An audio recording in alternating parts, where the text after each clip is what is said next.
Good evening, everybody, and welcome to another edition of Fantasy Football. My name is Scott Morgan, out the Motor City Madmouth, and glad to have Alex Fleming in the house. How you doing, Alex? Celebrating this holiday season with a drink or two and relaxing. There you go. Well, Ryan Skolrud unable to make it tonight, but Alex Fleming has asserted himself as a regular on the broadcast, and I love the energy you bring, Mr. Fleming. So even though I don't have what you have, I have a cotton candy drink here, okay, no calories, but it certainly works for me, and I have a beautiful wife named Candy, who, by the way, will be covering the Jacksonville Jaguars and the Chicago Bears over the weekend, so you'll have a chance to meet her face to face. So what we're going to do tonight is we're going to go into some headlines of the week, and then we'll go into some football games. All righty, I'll give everybody a little dose of news, and we can go from there. So, all right, first thing I want to talk about, Alex, is George Kittle returning the lineup after a 6-game absence.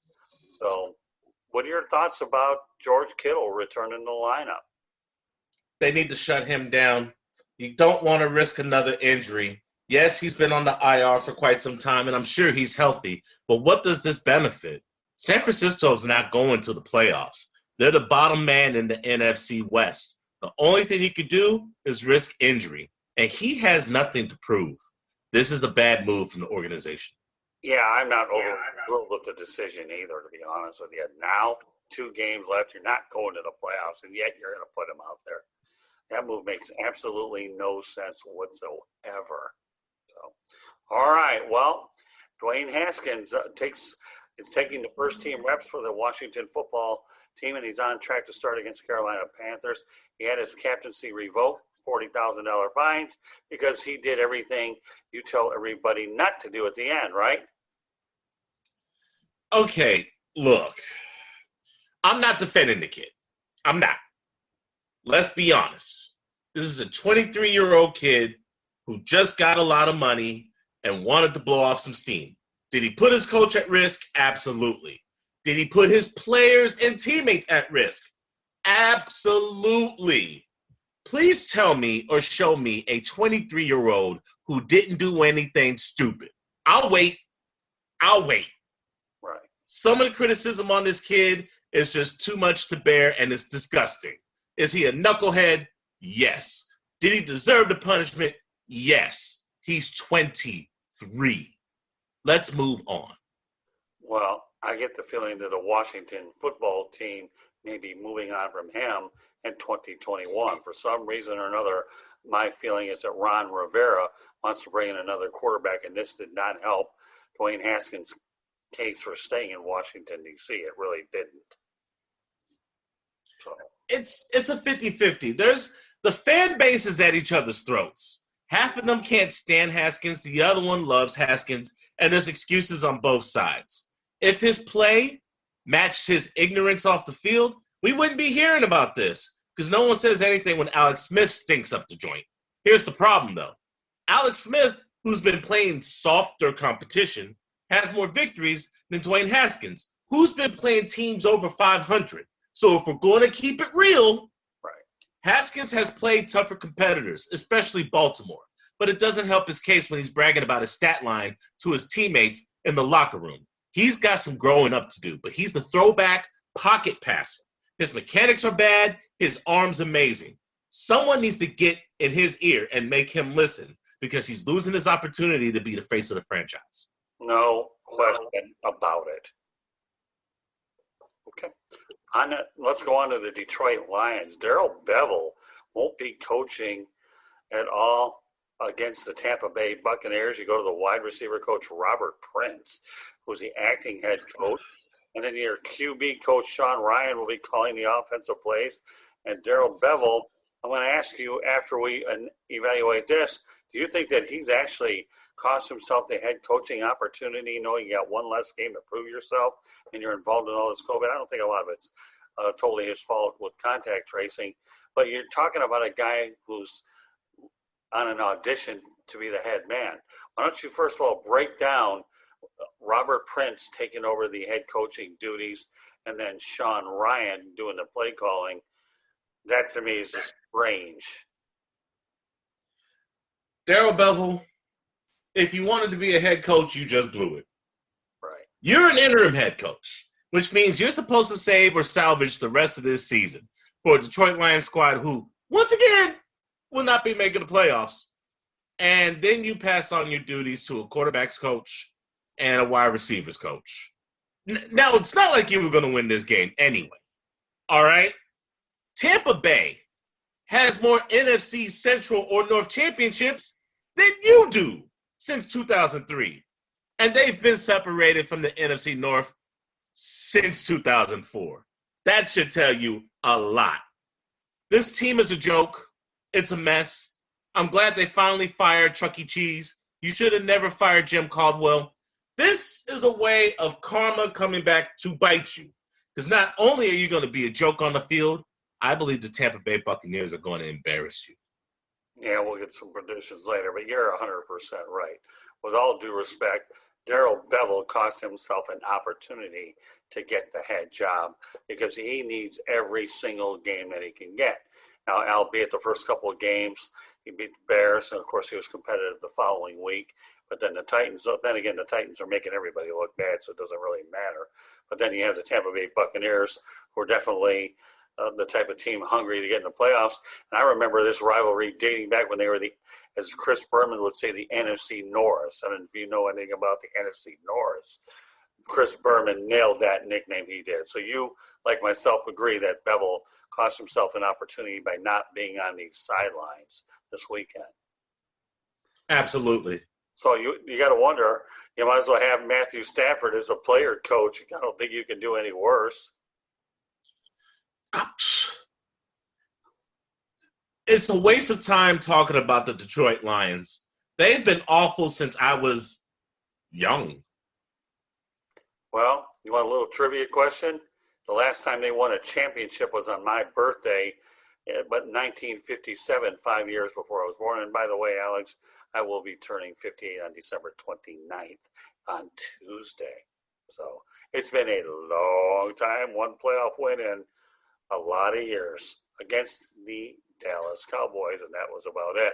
And I happen to have Leon Searcy on our broadcast earlier in the week with Mike Brodsky, our colleague up in Jacksonville. He had a good broadcast there. So, all right, well, you had enough opportunity to talk about Jim Caldwell. Let's go to the Houston Texans, where they have interviewed Marvin Lewis and Jim Caldwell. It sounds like to me these two interviews, they're looking to find some experienced coaches with good track records when everybody thought for a while Eric Bieniemy could have been the hot choice. But I actually think that this decision to hire to interview these guys would be good when you have two veteran coaches there. They need to stabilize that ship in Houston. And we all know full well that Jim Caldwell worked well with Matt Stafford. And who do you have? Deshaun Watson. So what's your take on Lewis and Caldwell interviewing for the Texans job? I don't have a problem with it. I'm actually for it. Here's my problem that I have with the entire situation. What took so long? Why both minority coaches? And is this just for show? Is this fashion? Or are you actually sincere in trying to change the culture that's been around in Houston for quite some time? Caldwell should have never lost his job in Detroit. I've already mentioned that. Marvin Lewis, he didn't have much to work with in Cincinnati, but on that same token, you don't have one playoff victory. In the 14 years that you were in Cincinnati, you don't have one playoff victory. I really don't think you're the best fit for the Houston Texans. I'm not trying to hate. I'm just saying your record speaks for itself. Regular season, you could be a great coach, Marvin. Postseason, flop. So I don't have much faith in Mr. Lewis, and I don't want to see head dressing. If you're going to interview Jim Caldwell just to hire another coach, save us the time and the drama. Yeah, but to Lewis's defense, you have Mike Brown and the Cincinnati Bengals, who are not known for spending a great deal of money. So I think he made the best of that situation up in Cincinnati. He really did. And since he left, they haven't been relevant. That ship has sunk pretty well, albeit they have now the quarterback in the future with Joe Burrow. But I think both are good interviews. And if I had to put my money on which one I thought deserved that job, I would go with Jim Caldwell. I really would. But I would go with Caldwell as well. Yeah, I mean, you need two guys to stabilize a ship that Bill O'Brien wrecked. They need to get that thing stabilized a little bit over there, and I think either of those two candidates, but again, particularly Jim Caldwell, would be the ideal fit. And with all due respect, when you leave the Detroit Lions, you never get a head coaching job when you leave. So I'm hoping that Jim Caldwell will break that trend. Although I thought for a period of time Jim Shorts had an opportunity to get a job, but when he was with Philadelphia Eagles, the only thing that stopped him was Philadelphia's success in the playoffs, where he couldn't get an interview quick enough. But I thought Jim Shorts would have broken it. So, all right, well, let's talk about the San Francisco 49ers again. Josh Rosen has been signed off the Buccaneers practice squad. For some reason or another, I like this. I really do. I don't think Josh Rosen has had a fair opportunity with either of his two stops. I'm not counting Tampa. At least he had a chance to be in the practice squad. May have learned something from Tom Brady. But when you think about the fact that Arizona drafted him, traded him after a year, didn't really get what I consider a fair shot in Miami, maybe they have something here. And if I think Josh Rosen can learn under Kyle Shanahan, you might find yourself a good insurance policy, a good quarterback down the line. But what's your take on this, Alex, about Josh Rosen going to San Francisco? This is his fourth team. Arizona didn't work. Miami couldn't beat out Fitz or anybody else. Tampa, practice squad. Now he's in San Francisco behind Jimmy Garoppolo whenever he does come back, and Mullins and C.J. Beathard. Unfortunately, his mouth can write checks that his butt can cash. He has money, had money. Family has money. That's probably why he imbides the arrogance that he has. Right. Maybe if he humbled himself, I would like him. But I'm not rooting for this kid. He had a big mouth on draft day, said 9 other teams made mistakes, and what has he done since he's been in the NFL? So you know what? Shut up, go to practice, impress somebody, because you haven't impressed anybody. I don't even think your family's impressed. All that money can't buy you class. True, but I don't know if I really totally count Tampa as a stop, so it was a practice squad thing. But I understand that he's been with 4 teams. No debating that. So you ready to start picking some football games, Mr. Fleming? Let's do it. You won't have any more opportunities to tell ourselves I told you so unless we get the first ones wrong, and we could do it in person over at TIA Bank Field. So, all right, we're going to start with the Friday tilt, Christmas Day. Minnesota Vikings 6 up, 8 down against the New Orleans Saints 10-4. New Orleans needs this game. 2-game losing streak. Tampa's peeking around the corner, seeing if they're going to slip. Their nemesis, Minnesota, has been a thorn in New Orleans' side. The first time Minnesota was a thorn, it was the Minnesota Miracle with Stephon Diggs. Right. The second time, I'd like to say I was too preoccupied with the lovely lady on a Sunday afternoon. But when I did wake up from our nap, I saw that Minnesota was giving it to him, and Kyle Rudolph scored the touchdown in overtime. New Orleans has a Minnesota problem. They have an NFC South problem. And if they lose this game, they fall to 3rd, maybe potentially 6th, because Tampa Bay is breathing down their neck. Look for the New Orleans Saints to do everything possible to win this game. I got New Orleans. Yeah, I've got New Orleans too. They came back against Kansas City. They really fought hard in that game against a team undoubtedly that I consider a Super Bowl favorite with Kansas City. But I think New Orleans needs this game, and if they do it for desperation, and you don't want the Tampa Bay Buccaneers tied with you, although I do know they own the timebreakers. But you want to be playing your best football these last 2 weeks, and I think New Orleans is a win out in the Mardi Gras City. All right, well, you alluded to this one earlier. Now we're going to talk about it now. The Tampa Bay Buccaneers 9-5 against the Detroit Lions 5-9. And, I always used to like watching Abbott Costello, who's on first, what's on second, all that business. Well, we can liken this whole situation. We know that there's no defensive coordinator for the Lions. You have no offensive coordinator, head coach. And we're going down the depth chart about who you really have. So you've already indicated you feel that the Tampa Bay Bucs are going to beat the Lions. Now I'm going to ask you how bad. Tom Brady is motivated. He's heard some of the commotion that people have said because he's not deaf. Nothing gets past him. He doesn't have deaf ears. I wrote in an article about 2-3 weeks ago that it was long overdue that they got Antonio Brown into the offense. Look what happened last week. 46-yard strike, Antonio Brown. He's facing number 2 and number 3 corners. That's not good enough against AB. He's a fraction of what he used to be in Pittsburgh. What does that tell you? He's a bottom-of-the-barrel number 1 wide receiver. He's going to be able to beat any of the secondary that Detroit throws at him. No Rojo. Don't have to worry about the running game because Detroit can't stop the pass. I see Mike Evans, Cameron Brate, and especially Antonio Brown having big days against that sorry Lions D. Tampa, big. Give me a rough idea how many points you think it's going to be.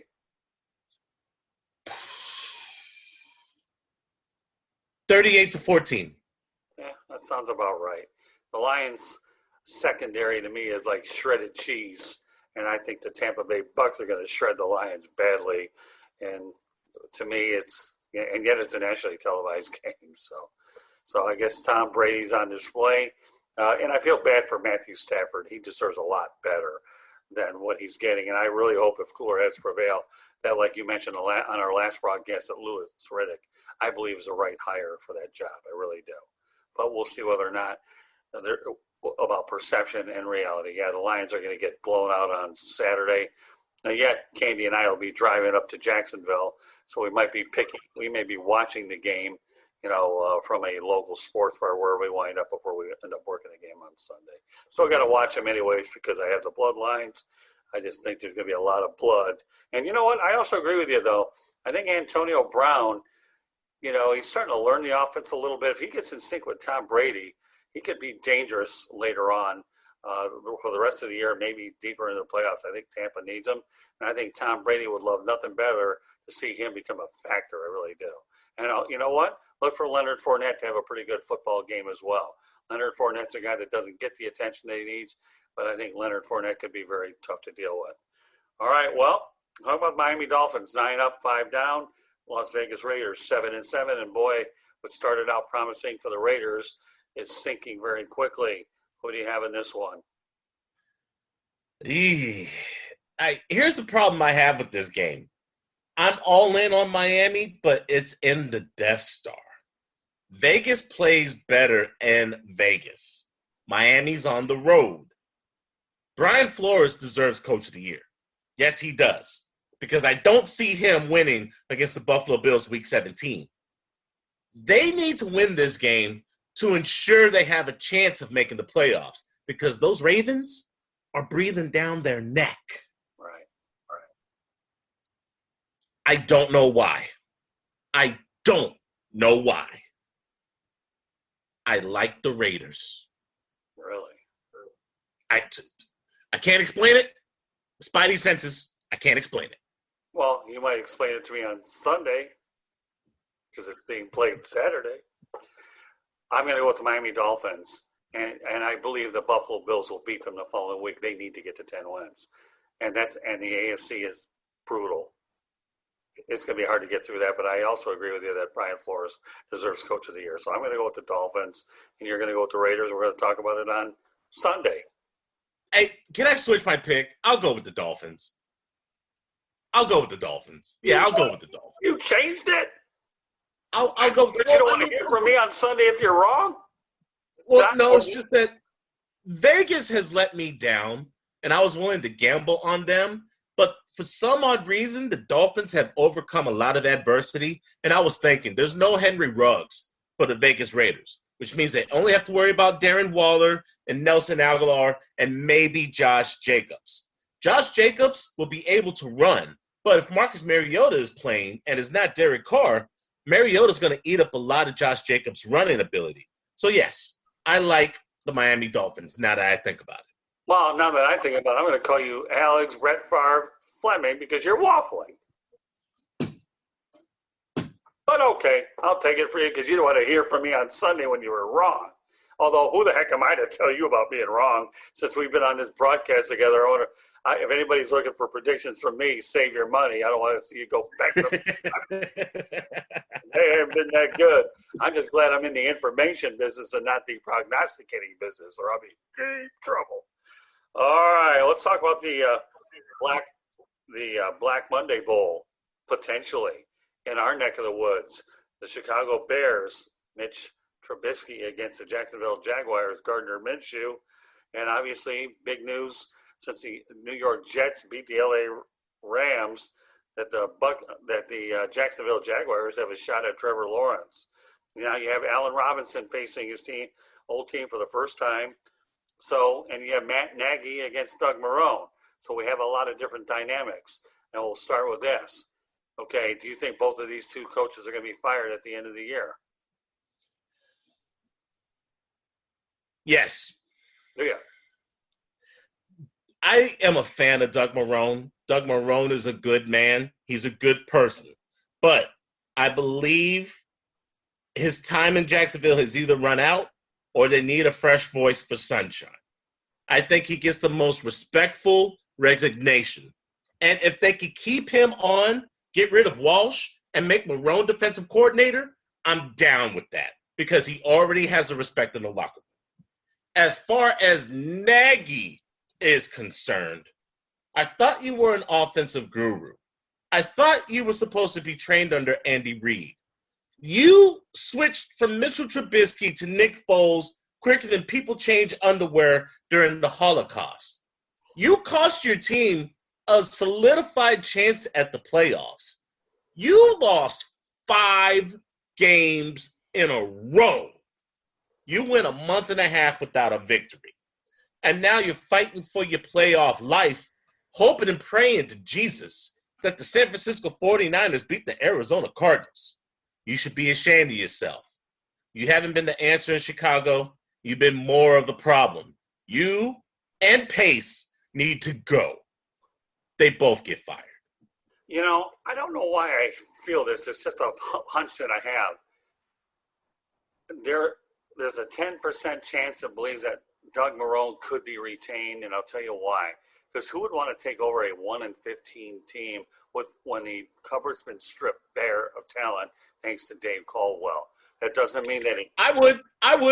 $100 million cap space, 11 draft picks plus the number 1. You're going to get sunshine, enough draft picks that you could trade up back into the first round, get an offensive lineman, get a corner, get another wide receiver, and fix that defense. I would.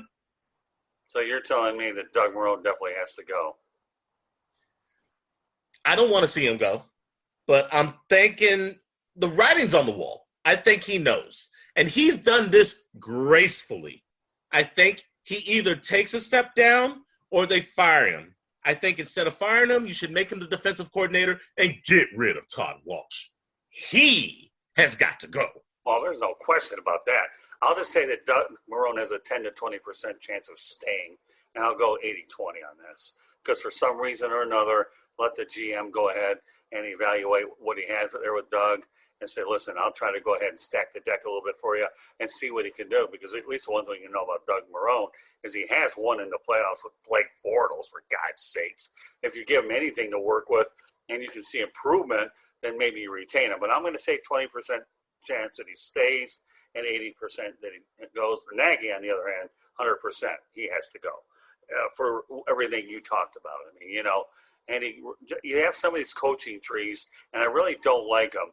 Many of them don't go well. I hate the Patriots way, the Buccaneers way, which the Lions tried to go that way twice, and look where it got them, in the gutter. Okay, so I don't want to hear all this stuff. You go out there and you try to find the best coach available, depending on where he's coming. You don't connect them to coaching trees or not. I mean, there's a lot of good coaches out there.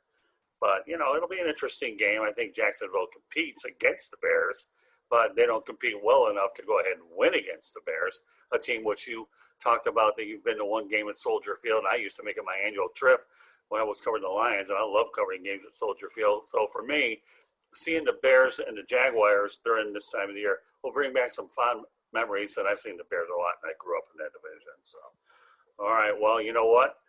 The Tennessee Titans and the Green Bay Packers, you and I got a steady dose of Derrick Henry. we got to see what he did against Jacksonville, and then to make matters even worse, I saw what he did against the Lions, and that stick on shoving people all over the place. Derrick Henry's one of the best running backs I've seen in many years. And in back-to-back weeks, I had to deal with him with the Lions and the Jaguars. So, but now he goes up to Lambeau Field, and I think he needs like 321 yards at the 2,000 mark, I believe, something like that. So I think it was like 1679, if I remember right, somewhere in that neighborhood. 1,679 yards with 2 games to go. Right. So he's got a chance. Right. So, you know, I predict, as I told you, with Chicago Bears, but Jacksonville will compete against the Bears. And I assume you're going with the Bears too, right? I'm going with the Bears. Jacksonville is not going to mess up their chance at sunshine. No, but I'd like to see him compete and give the few fans that'll be there at least an opportunity that you got some guys that have tried hard, have worked hard. In the running back, was it James Robinson, I think it is?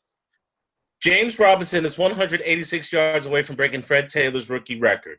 He might rest on Sunday. Look, you and I can agree on one thing. They are not blowing their chance at getting Trevor Lawrence. I'd still like to see him get those yards to pass Taylor. If they could find a way for James Robinson to get those yards and still not win the game, I'm all for it. Why not?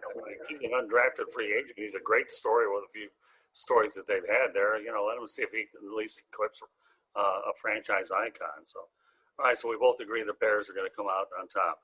All right, well, and now we're going back to the Titans and the Packers. Okay, the Titans are 10-4. The Packers are 11-3. Sunday night game. I think it's definitely the best game of the week, or one of the best games of the week. Who do you have? Man. King Henry versus that Green Bay Packers defense. Aaron Rodgers versus that Tennessee Titan defense.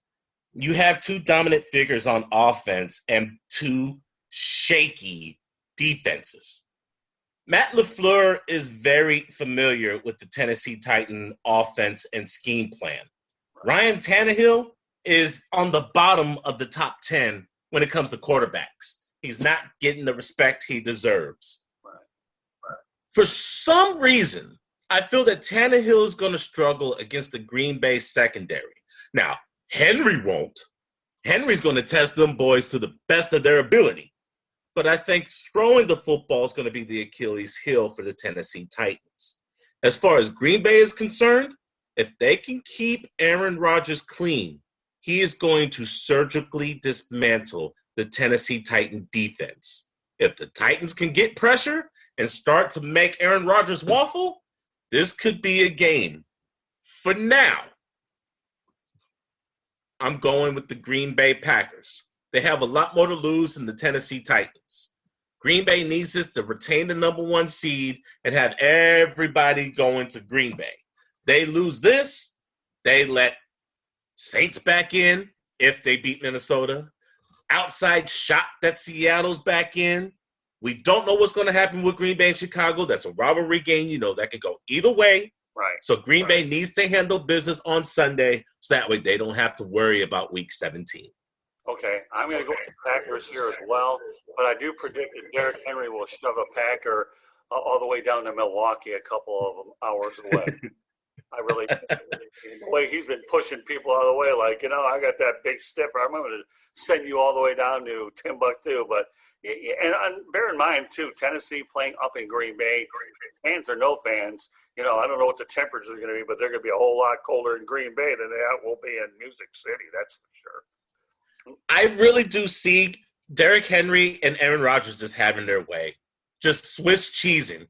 Tennessee is going to make Aaron Rodgers beat them with screen passes and the running game. As far as Tennessee, they're going to put a 7 or 8 man box up on Derrick Henry, and Green Bay is going to force Tannehill to beat them. That's what I see happening. Yeah, I'm with you all the way. I really do. I still think Henry's going to get his yards, and he's going to get a lot of them. And Matt LaFleur's familiarity with the Titans should help the Packers a little bit in this football game too. But I've always been a firm believer that Aaron Rodgers can throw to high school receivers and look good doing it. That doesn't hurt that Devontae Adams, I think, right? To me, he's a beast. He's not a high school receiver, but I can't tell you that the rest of these guys are going to be that great. And a former Jacksonville Jaguar tight end, Mercedes Lewis, could probably be a factor picking up some of those yards as well. But, yeah, I like the Green Bay Packers. If they can just take care of their own business and all roads lead to Lambeau, they have a legitimate chance to get to the Super Bowl. And for that matter, you know what? Tennessee's capable of getting to the Super Bowl. Whether they get to it or not will depend on a lot of different things, like the Buffalo Bills or whether the Kansas City Chiefs trip up and things like that. But this is going to be one of the best games of the week for sure. But I'm with you all the way, Alex.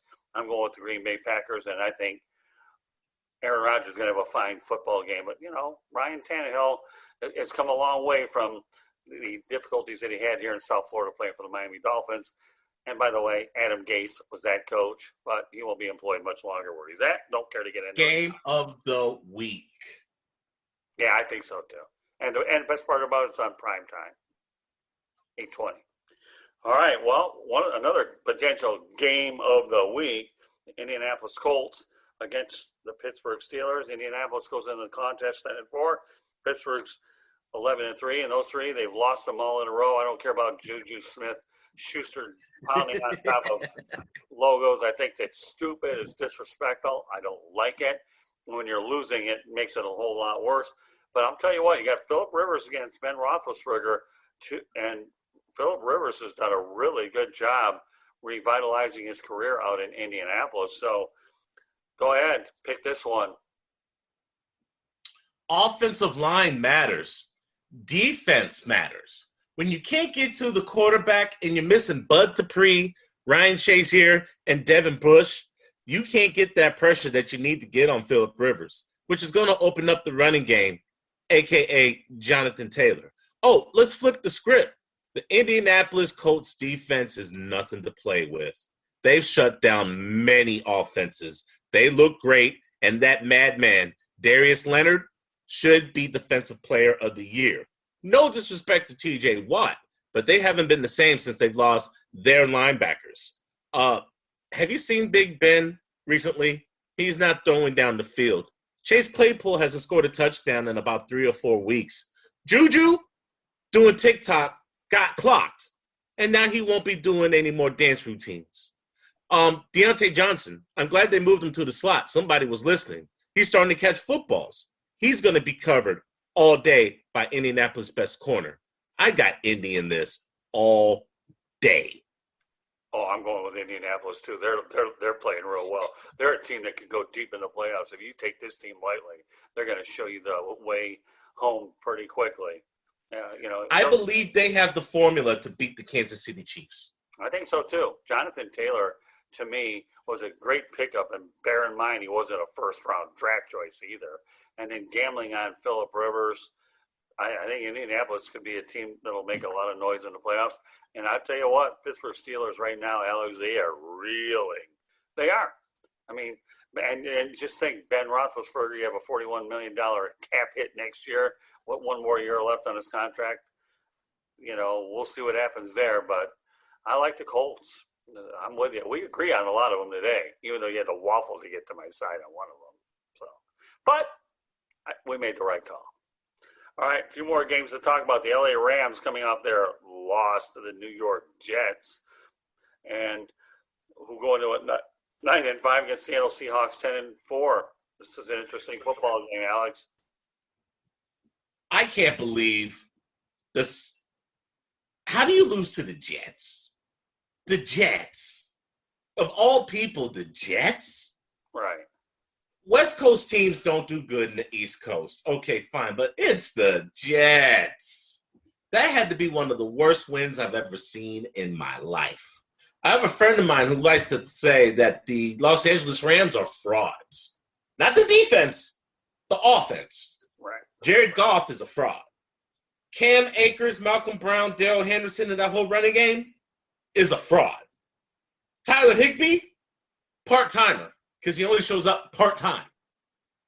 Cooper Kupp and Robert Woods get passes because Jared Goff is a fraud. Now you're facing Russell Wilson, who's tired because he's been carrying his team because his defense has been atrocious. Right. He had 121 yards last week against the Washington football team. Defense only made a couple of big plays. Bend but don't break, but Dwayne Haskins was playing. Seattle's offense versus the Rams' defense. We've seen this before, haven't we? The Rams won that matchup. Here it is, part two. I got Seattle for the division. Me too. No ifs, ands, or buts about it. To lose to the Jets the way they did, I'll tell you what, they lost a lot of respect from a lot of football prognosticators to lose that game. I just think that was a gimme game. It was. I think the problem with the Jets is they took them too lightly is what they did. They thought they could walk in there and do what they've got to do. And with all due respect to the Jets, though, they have been playing hard. That game against the Raiders was a very, very winnable football game. And these guys here are playing hard. You think Frank Gore wants to see the end of his career go down with a 0-16 record? No. Okay? These guys are playing for pride. They're playing for their jobs. And they didn't want to join that 0-16 club with the Detroit Lions and the Cleveland Browns. And as a result, they found a team that was, I think, overlooking them. And they made the Rams pay. And everybody in Jacksonville, okay, they're excited about it. You know, Minshew Mania, can you imagine when you lose Trevor Lawrence, everybody said, Trevor Lawrence. But I have to say that there's a little irony as we go on to this thing before we have a few more football games. Many years ago, remember when Tim Tebow decided not to play for the Jacksonville Jaguars and was sold by Rex Ryan to go to the Jets? Well, it only runs full circle here that now Trevor Lawrence was ticketed to New York, and now he can be headed to Jacksonville. And of course, nothing wrong with playing in Jacksonville because there's no state income tax. But I guess Tim Tebow didn't realize he thought that, hey, let's just go ahead and play in the Wildcat, get paid all this money, be a culture hero instead of a quarterback. Well, Trevor Lawrence will own Jacksonville, and he could have owned New York, but the Jets were playing for pride, and the L.A. Rams, I don't know, that was a bad luck. They were looking against them. So, all right, let's talk about the Philadelphia Eagles, 4-9-1, Dallas Cowboys. Fly, Eagles, fly. I had the pleasure of meeting and watching Jalen Hurts throw in Indianapolis at the Combine. It was Jalen Hurts, Kelly Bryant, that dude that's in Los Angeles now. What's his name? Justin Herbert? Yeah. Brian Lewerke, Anthony Gordon, and another cat who didn't make an NFL roster. Jalen Hurts was the best quarterback on the field that day. Justin Herbert was number two. He was number two. But Jalen Hurts was the best quarterback on that field. I was upset when I saw that he was drafted in the second round to the Philadelphia Eagles because I knew there was this insanely large contract given to an overpaid bum by the name of Carson Wentz. Well, Carson has showed his true colors. And now it's Jalen's show. And it's going to be Jalen's show. And I believe Jalen's going to show how dangerous he's going to be against the Dallas Cowboys. I expect the Philadelphia Eagles to blow them out. While they ruffled and fought against the Cowboys under Carson Wentz, this is going to be a one-sided ass-kicking. Jalen Hurts is going to dominate that Dallas Cowboys front seven. I expect Philadelphia to win this big. Yeah, I'm with you on Philadelphia as well. Jalen Hurts, to me, picked in the second round. And you know what? Not all your franchise quarterbacks are drafted in the first round. Ever heard of Tom Brady, sixth round? Okay. Ever heard of Joe Montana, third round? Okay. You get the drill. Okay. You ever heard of Jalen Hurts? Obviously, yes. Okay. And even Andy Dalton was not drafted in the first round, and he's had a pretty good career. He really has, you know. But Jalen Hurts, to me, if Carson Wentz is whining about being a backup, well, you wouldn't have been a backup if you had performed. And obviously he did. Of course, losing Frank Reich, the Colts didn't help matters. But you know what? Carson Wentz had a chance to perform well enough to keep the job. And when Doug Peterson's hand was forced to put in Jalen Hurts, he hasn't looked back, and he ain't going to look back. Remember, Doug Peterson may have won you a Super Bowl recently, but, you know, those Super Bowls only have a limited shelf life after a while, so you better make bold moves like you have to make. And drafting Jalen Hurts, to me, I think was definitely a wise decision. Two more games we're going to talk about. The Buffalo Bills 11-3 against the New England Patriots 6-8. I'm sick and tired of picking the Patriots, and guess what? I'm not picking the Patriots, although this might classify as being. Are you sure? Are you sure? Yeah, well, as Regis Philbin would say, that is my final answer. You picked the Patriots against the Rams, and I'm wondering why you would do that. Well, because I told you I'm not a prognosticator, so there you go. I just have one question for you. Sure. Who got Diggs? Stephon Diggs has 111 receptions, 1,314 yards, and 5 touchdowns. The king of the slot, Cole Beasley, has 79 catches, 950 yards, and 4 touchdowns. This is going to be the first season he reaches 1,000 yards. Ironically, Gabe Davis, UCF's own, only has 659 yards and 6 touchdowns. So he actually leads the wide receiver core. Josh Allen, he's about to break 4,000 yards. He's got 3,978. You can eclipse that. Count that. He's got 30 touchdowns passing, 8 rushing touchdowns.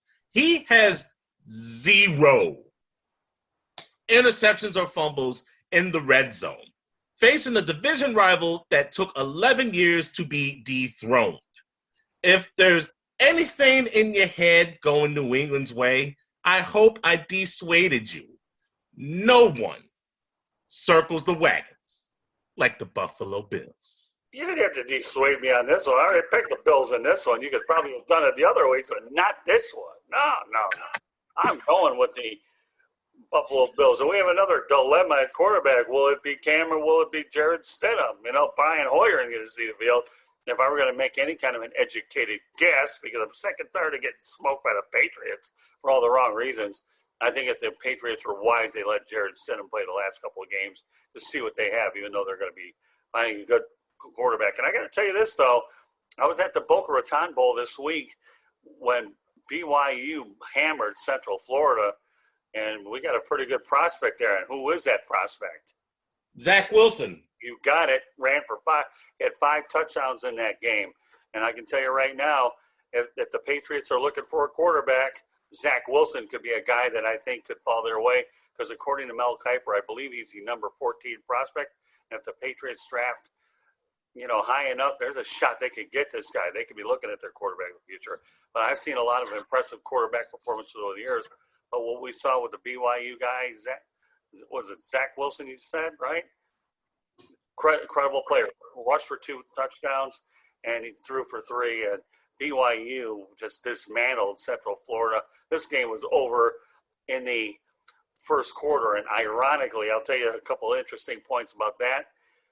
So lesson number 1, if you're going to cover a bowl game, don't do it during COVID-19, because a bunch of us had to go to the end zone at the beginning, and then we made our way up to the press box later on, and I found another spot in the lunchroom area to watch the game, because I was sick and tired of being outside watching it from the end zone when they don't even have a table there.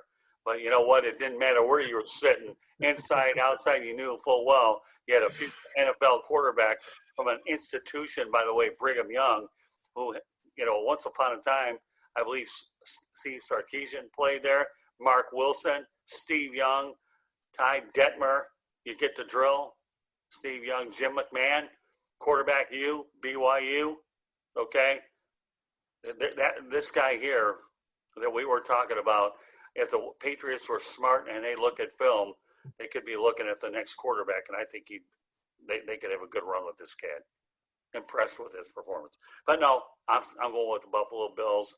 Sorry, Patriots, I can't give you 3 opportunities to make me look stupid. You've already done it twice. All right, our final game of the night, San Francisco 49ers. I don't know if Josh Rosen will be in there or not, but they are 5-9 against Arizona Cardinals, 8-6. Arizona's playing for something, Alex. Arizona was my dark horse at the beginning of the season. I told people before the season even started, look for the Arizona Cardinals to make the playoffs and a dash in the NFC West. Recent reports have come out that DeAndre Hopkins hasn't been practicing. Here's the problem with that. DeAndre Hopkins is awesome. He's amazing. He doesn't need practice. 2 years ago, he didn't drop a pass. Yeah, he's pretty good. I'm going to treat this like Allen Iverson. We're not talking about a game. Not a game. Practice. Leave that man alone. Kyler Murray, second year, much better than the first. I like what he has to offer. Larry Fitzgerald finally caught a touchdown. Batman and Robin, Drake and Edmonds, they're going to run up and down on San Francisco because if Dallas could do it, I believe Arizona can do it. Arizona's fighting for a playoff spot. San Francisco isn't. Arizona Cardinals. I'm going Arizona Cardinals too, and if you don't believe that I'm making these picks here, I'll be more than happy to show you my notes come Sunday at the game, because I know you like to give me a hard time about that's the paper you got there that you're using. Yeah, of course I have to go ahead and prepare for these broadcasts, as you well know. And I'm going to tell you right now, Mr. Fleming, okay, your Allen Iverson, to me, impersonation is classic. So Ryan Skolrud, if you're looking for an Allen Iverson impersonation, Alex Fleming, he got it, according to Keith Jackson, and that's my impersonation. He got it. Unbelievable. So do you have any, so let me ask you, now that we've gone through our games, are there any other notes or NFL doings that you want to talk about right now, general manager interviews or anything that when you go into the off season, because obviously this is the final fantasy football broadcast of the year for us, that you want to get into about what we can expect to see during the off season? I expect Baltimore to get some more wide receivers to help out El Freaky Lamar Jackson. I expect Houston to bulk up the defense regardless of who they fire. I think they're going to make a shot at Eric Bieniemy. They're going to give him the keys to the castle and a Ferrari Testarossa to get him to lead Kansas City. I expect Matt Nagy to be fired. I expect Louis Riddick to end up in either Jacksonville or Detroit.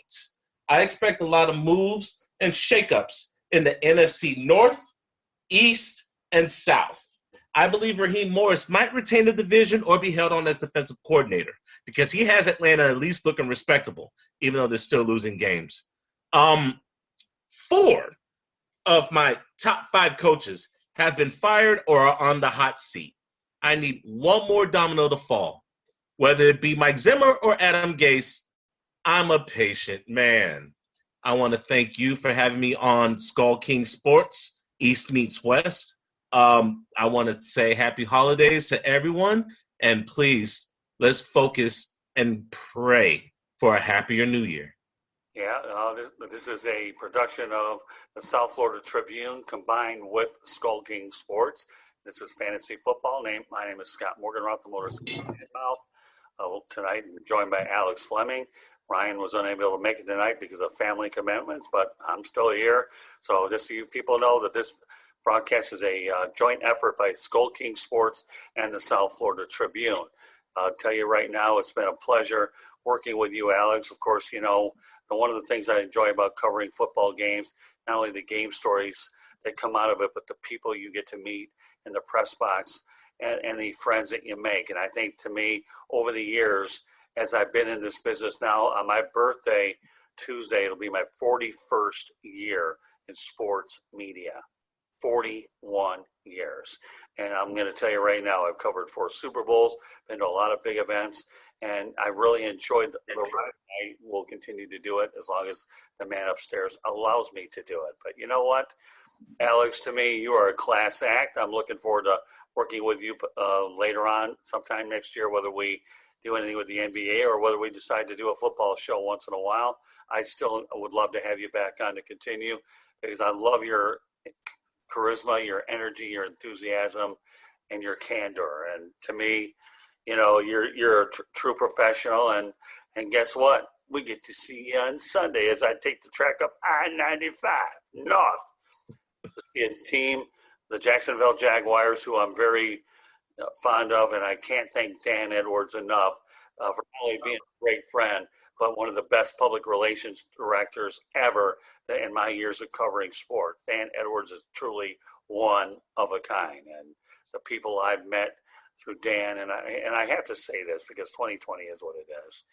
I do want to say one more time, rest in peace, David Levin, Alex Fleming, Mike Brodsky, okay, are a product of you, David. Without the Jacksonville Jaguars, I wouldn't be able to meet such incredible people. And, you know, to me, this is really what it's all about. Our goal here is to give you the best entertainment that we can and information, and you take it for whatever it's worth. And we just give it our best shot to try to present it to you in a very simple, understanding way. So, yeah, Adam Gates will be the next time I know to drop. You'll have at least 5. And I wouldn't be surprised if Black Monday usually occurs that you have 1 or 2 surprise firings along the way. That's usually how it works. Robert Saleh and Brian DeBull, I think, are 2 hot coaching candidates as well. And, you know, Louis Riddick could probably pick his job. I don't know which one's a better job, Jacksonville or Detroit.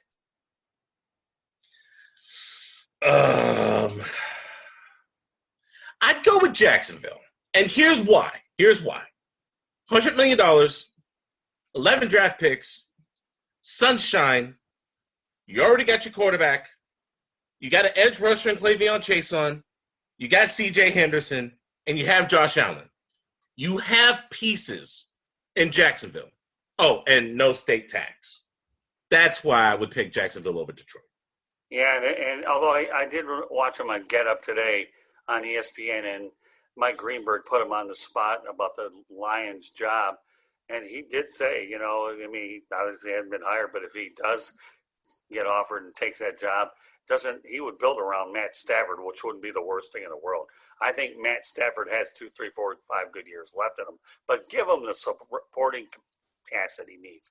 Give him a running attack, and you can't expect him to outscore everybody, because that seems like what they have to do when you have a defense that looks like shredded wheat. So it is what it is. So, but meanwhile, Alex, great job again tonight. Before we get off the broadcast, let everybody know how they can get a hold of you, and then I want you to give the COVID message, and then I'll give our contact information, and we're going to both have a Merry Christmas. So go ahead, Alex. Let everyone know how they get a hold of you. Alex Fleming, ALXFLMG on Twitter. Alex Fleming, no vowels. Nice and simple. The Florida Sun Review, Central Florida's oldest black living newspaper. If you don't like people like me, you damn sure won't like my sports writing. I'm over 100 published articles. I'm not stopping anytime soon. Fantasy and Flavors Facebook page. You'll find a lot of my material there. The Carousel. Either you're on or you're off.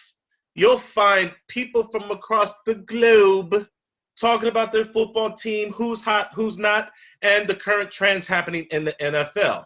The Sports Arena. Monday nights. It's like a bar-type setting. Myself, Eric Wilson, Michael Carrot-Tenuto, Jake Rongholt, and Ruth Carzillas. We talk about the NFL, NBA, other sports, and things that are happening in the sports world that affects all of us. Oh, and last but not least, I want to give a shout-out to that Truth Serum Football, whether it be the NFC South, the NFC North, or the NFC West. They supported me. They're always publishing my links, and I want to give a good shout-out to them. Happy holidays. Thank you for the love. Oh, and last but not least, you can catch me in Jacksonville this last Sunday with Mr. Morganroth covering the Jacksonville Jaguars as a reporter. And a darn good one. So meanwhile, all right, in terms of following us here on Twitter, you can follow us at Tribune South. It's at Tribune South.